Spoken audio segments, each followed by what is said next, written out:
afternoon. This is Earl-Ray Neal, your host, and welcome to our next edition. I am super excited to have Gary Downey with us today. I am really excited because our Chief Visionary Officer, Steve Davis, has you two crossed paths some way, and he's just been really excited about having you on, and certainly I see why.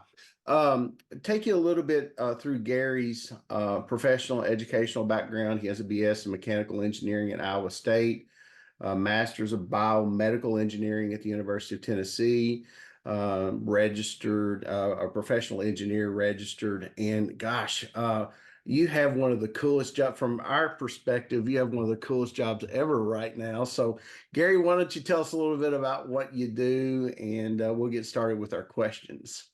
All right. Well, I work for the Ergonomics Center, which is part of North Carolina State University, and we're a little bit like an extension service. We do help out with classes once in a while, but primarily we're external to the university. So we provide consulting and training for companies all around the U.S. and we see a lot of different things. It's a pretty cool job. What a neat mixture of being in, academia and actually being out in the real world. I think that would be Yeah. the best of all worlds. Yeah, Obviously, you've been very successful in your career. You've had a clear focus on, health and wellness. Is there somebody that's motivated you or led you down, this career path?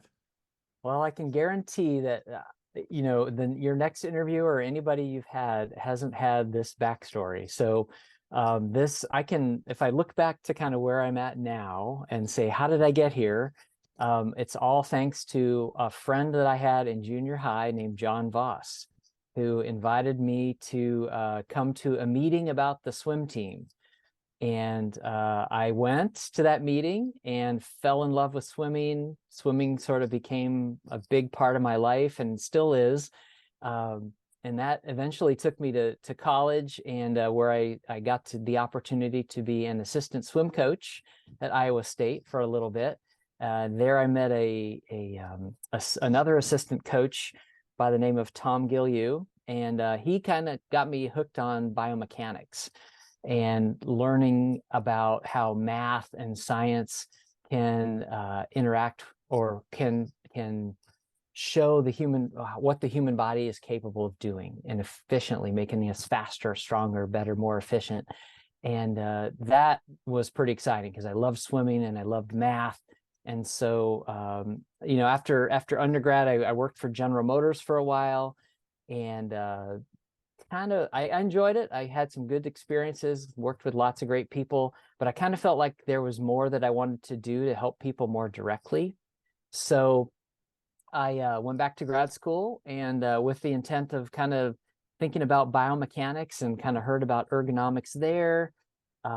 Eventually hooked up with a professor that was doing some assistive technology work. And so for your audience that might not be familiar with assistive technology, it's essentially products, devices that can help folks with disabilities do tasks that you and I might take for granted. So things like, activities of daily living, using the computer, cooking, opening doors, just being in their house, that sort of thing. So if you think about if ergonomics is like the Olympics, right? Assistive technology is a little bit more like the X Games. We're really looking at most of the time an individual person and looking at what capabilities they have, what consistent and reliable and efficient motor responses they have that can help them perform certain tasks. So assistive technology is kind of the interface between the person and the task that they're trying to accomplish. So that's kind of where I got hooked up and into the field, essentially. So the Ergonauts, we recognize that the Ergonomic Center has, what we think is probably the best programming in the industry, specifically your ergonomics Program Development course. Wow, So thank you. do you find that many people understand the most critical importance of the documented program development? Well, that's very nice of you to say. Thank you very much for that compliment. I think more and more companies are getting the message, but certainly, we can definitely do better. I think that kind of our thing is to take the company culture and move it from that reactionary, expert driven, it's all a safety program, and trying to move that into more of an employee driven embedded process. Because we found that when the employees are empowered, we see more than just the benefits of fewer injuries. We see higher productivity, improved quality, reduced absenteeism, and really higher morale. So those are big selling points when we get the employees involved in that ergonomics process or program. A lot of times it seems like companies are hesitant to invest in an ergonomic evaluation, for example, which we've got the app to do now at a very affordable cost. It's always interesting to me that it's like they get the forest, they can't see the forest for the trees. If you'll just invest a little bit of time, effort, energy, and yes, money on the front end, if you have safer, happier employees, they're going to be more productive. And here's the thing I feel like they miss on the back end. If you're going to have fewer injuries, and that's going to affect the bottom line as it relates to workers' comp and things of that nature. And it's interesting to me that sometimes they don't see that. Oh yeah, that's very true. And I think, just to kind of go along with that, if you can, not only are they more productive, but if you can get them involved in making their jobs better, that says a lot about the company. Like, wow, this company really cares for me, cares about me and wants me to do well. They're not just, taskmasters that are driving me, working me to the bone and that sort of thing. But there's a really good, I wish I'd shared this slide with you earlier, but there's a really good article out there about looking at the S&P 500 companies over several decades, and from that subset of the S&P 500, they pulled out I think it's the top 30. Don't quote me on the number, but there's a select few companies who are considered world class in their safety programs, and it shows kind of their stock prices over those set couple of decades, and the safety performer companies way outperform the entire S&P 500. So that kind of graph, that kind of information is definitely something that we need to share more with companies to say, hey, this is good for your business. So one of the things here at Ergonauts that we invest a lot of our energy in is getting this message out that we have an aging workforce, and 77 million boomers who reach the retirement age roughly at about one every 8 seconds, which is almost 11,000 a day. I didn't realize that. Wow, 8 seconds. So if Wow. the injuries, and I think it's safe to assume that injuries and illnesses, due to aging can be, made worse because of the the work environment that they find themselves in. Are you finding many professionals that understand this urgency? I mean, that number is shocking even to you. Yeah. Do you feel like that we as an industry find that urgency of ergo designed workspaces? Feel free to use that number, by the way. That's I Steve. will. I'm Listen, going to that's steal that. Steve. I'm stealing I'm that. telling you that Steve is all over that. That's a good one. That's a good one. Yeah. Um, Do, do, so do you, yeah, do you think they find workspace, workspace development for the aging workforce? Is that happening? I think it depends on which professionals you're talking about. Certainly, I feel like maybe the the average engineer designer may not be getting that message. Maybe to a little bit more extent the safety professional, but I feel like among the ergonomics community, if that's the professionals that we're talking about, I think among our little group, I feel like we've done a pretty good job of preaching and warning and, you know, sending up the red flags about this aging workforce that's coming down the line.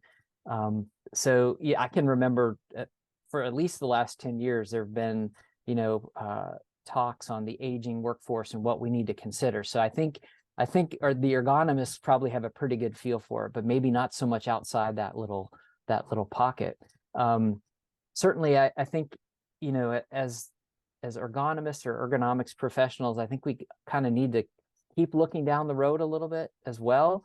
A lot of the companies that I'm going into, not only is their workforce aging, but it's hard to find replacements, or there's just a shortage of workers out there. And I think that was probably made a little bit worse by the whole pandemic thing. You know, people maybe have re-looked at where their life is going or want to pursue something different, or I don't know, but the companies are having a hard time filling those labor shortages. And so those jobs, you know, that used to be done by your former NFL linebacker, let's say, the big, tough, strong person, now maybe we got to try to accomplish that somehow with the smaller, the weaker person. So kind of if we can get people to think about, you know, designing tasks so that the small person can reach something far away or high up, or the larger person can fit, they have plenty of clearance, they're not going to hit their head on stuff, or the weaker person is going to be able to lift and lower and push and pull and carry, you know, that can really open up the population that is going to be capable of performing that task. And so whether that means they're older or weaker or smaller, it doesn't mean necessarily that you have to have an NFL linebacker doing that job anymore. If the smaller, weaker, older person is going to be capable of doing that, then I think, you know, the NFL linebacker won't have any issues either. So it's kind of a win-win situation. And even with that, as we do get, you know, younger people come, and I don't want to sound like an old geezer here because I'm starting to feel that way, but if we think about this younger workforce that's coming in to us, the Gen Z, and what is it, Gen Alpha now maybe is kind of after that. To be honest with you, I've lost track of all So that. Gen Z and later and younger, as they're coming in, they're really interested in a lot more than kind of what maybe you and I or our parents and grandparents were. They want more than just a paycheck. They're looking at the company's values. Is this a company that, you know, aligns with my values? And part of that is safety culture. So I think if we can help get them involved in that safety culture and have a positive safety culture for them, that's great. We're going to retain that talent. If not, they're going to be out of here and on to another job. So I think ergonomics can, especially participative ergonomics, can really accomplish a lot of things, retaining talent, keeping people safer, et cetera. I've been really anxious to ask you this question because of your unique placement in the industry. What are you and your colleagues seeing as the next big thing for the ergo profession? And I think you're uniquely situated to answer that because, as I said earlier, you're both in the academia, and you're also out, sort of boots on the ground, doing ergo work. So, exoskeletons, stuff like our eval software, our app, what do you see as sort of the next big thing? The next big thing, well, certainly,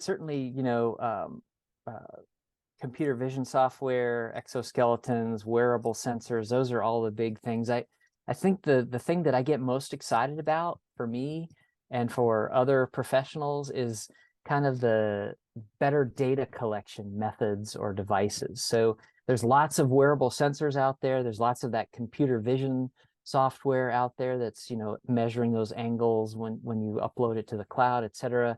But they're really in their infancy right now. So it's exciting, it's coming, but they're still kind of young and learning and refining things. But as they become more accurate and less expensive, we'll see a lot better acceptance and use of that. But I still think it's pretty early on kind of in their development. Now, your viewers can feel free to enlighten me. So send a self-addressed stamped envelope to Gary Downey at NC State University if this already exists, because I'd love to know about it if it does. But what I'd like to see is it's sort of a non-intrusive product, whether it's camera-based or something wearable that can be used in kind of an industrial setting without a bunch of wires or clunky sensors associated with it, that can monitor what the worker's hands are doing throughout the course of the day. So about within the last probably 8 years or so, they've revised the strain index that was out there for so long. So we've got this revised strain index. And as part of that, and this is getting kind of down into the weeds, but as part of that, there's also a composite strain index and a cumulative strain index. So those two things kind of look at the hands, not just at a single task, but at multiple tasks, and then throughout the course of a work shift or a day. And if you look at the math associated with that, as well as the kind of data that you'd need to collect manually, it's super time intensive and pretty hard to ask a customer to pay for that. So if we could automate that, that would be pretty sweet. So that's one of the things. And I think the other thing that also I heard about recently that I think is just an idea. So again, your users can enlighten me if this is different, but we've got the augmented reality visors now, right? Like the Apple Vision Pro. And we've got the computer vision software where you take your phone and take a video of the task and then upload it to the cloud. Their software does measure the angles, et cetera, et cetera. If we could kind of combine those two so that I can put on my visor here and watch a task and see those awkward angles, et cetera, in real time, that would be pretty sweet. That would be super beneficial. It's much more efficient. But it's kind of merging those two technologies, I think would be super cool if we could do that in real time. One of the things that we believe is that with the magnitude of the problems that we have, there are way too few ergonomic folks into ergonomics. Yeah. So what would you say to maybe a young person or a class? Because we actually have some professors that watch on a pretty regular occasion, and they'll play the podcast for the class. What do you have to say to those folks that are watching or listening that are considering a career in ergonomics? I think probably the thing that I would most strongly recommend, if you're on the fence about, is this something that's for me? Will I like this? What's it like? I think my best advice is to go to a conference. And I'm going to put a shameless plug in here for the Applied Ergonomics Conference. Well, you beat me to it. You're going to listen, folks. I'm going to go ahead and jump in here. His center is going to have a booth there. So while we're talking about, tell us a little bit about that. Go by and see Gary. Excellent. Yes, please stop by and say hi. Say you saw us on the AtomicErgo Ergonaut podcast, and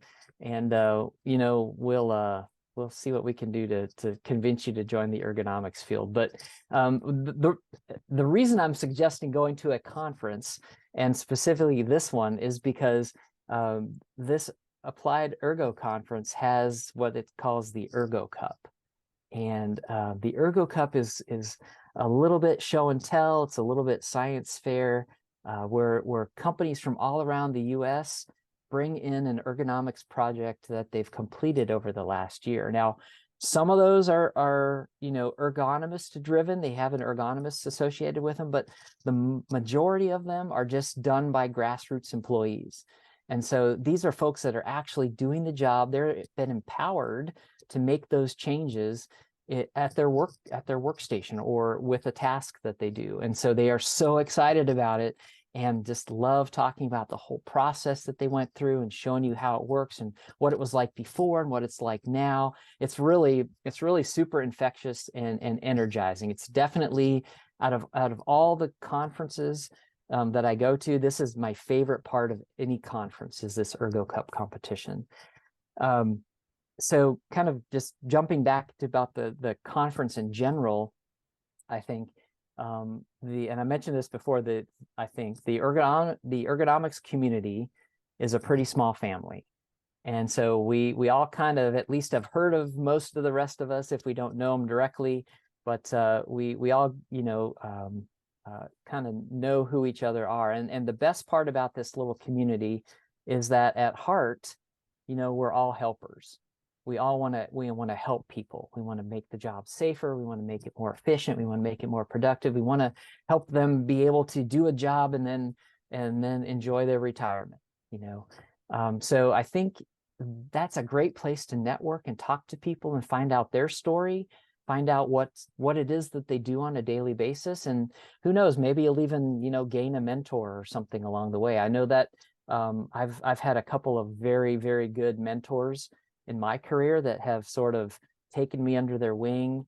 You've interviewed one of them, and I will definitely recommend the other one to you. So Gary Orr and Mark Heidebrecht have been just great mentors for me and helped me through my career, and I've learned a lot from them. I kind of refer to them as my Obi-Wan and my Yoda. They're definitely Jedi masters in my book. So when it comes to ergo. Well, I will tell you, you're with I don't mean to embarrass you, but your reputation in the industry, in that small, in that community that you were talking about, you're known as a good person and brilliant. Your love for the industry, it really does Oh my show through. gosh. So I see why Steve was excited about having you on, and I've been privileged to talk with you a little bit today. Well, Wow. That's nice of you what to do you want say. your legacy to be? What do I want my legacy to be? Yeah, in in the industry, in the health, safety, wellness profession, Oh, when they speak of you, what would you like for folks to say? um, I still feel kind of like I'm learning, so I haven't really thought too much about my legacy, but I think if you twisted my arm a little bit, I'd probably just want people to think of me or remember me as being a good helper, somebody that they enjoyed being around and that helped them. That's kind of why I'm in this role, is that I enjoy helping people, and whether that's at a specific task and making the task better, or whether it's through education and kind of helping them learn about ergonomics. One of the coolest parts about my job is when we do some training for grassroots employees, or helping them to learn what to look for in the job that might need some improvement, is kind of seeing that light bulb go off in their head, like, I get it now, this is why we're doing this. That is super rewarding to me. So I guess it's the help that I get a big kick out of. So that's, hopefully people will remember me that way. So for everybody that shares their time with us, we always give them an opportunity to kind of talk about maybe a charity that they're interested in, or something of that nature that you'd like to use this as a platform. Do you have a favorite charity or something that you're interested in that you want our listeners to know about? Well, I think for me, just the children's educational programming has been a huge part of my life. Sesame Street, Mr. Rogers, that sort of thing. So that's kind of played a role in how I see the world, and what I want my goals to be for things. So support your local public broadcasting channel. PBS.org would be that'd be a great use to spread out some of that charitable giving, I think. Gary, I really appreciate your time today. It's been a treat. So, Oh, thank you. folks, I've that wrap it enjoyed it. up. Yeah, Thank you. yeah. That'll wrap it up for us this next edition. Okay, stay in touch. Keep following us. We've got more interviews lined up over the next few weeks with some exciting guests. And again, Gary, we really appreciate you taking the time to share your knowledge and your passion for the profession. Want to remind you, if you have any questions, comments, suggested topics that you would like to have us cover, feel free to leave those in the comments down below. Don't be surprised if Ergonaut Steve doesn't respond to you personally, because while we are growing, we're still small enough to where he reads everything and takes into consideration your all's expectations and suggestions. So, with that, we'll sign off. Just want to remind you to be kind to each other. And I am Earl-Ray Neal. Until next time, have a great day.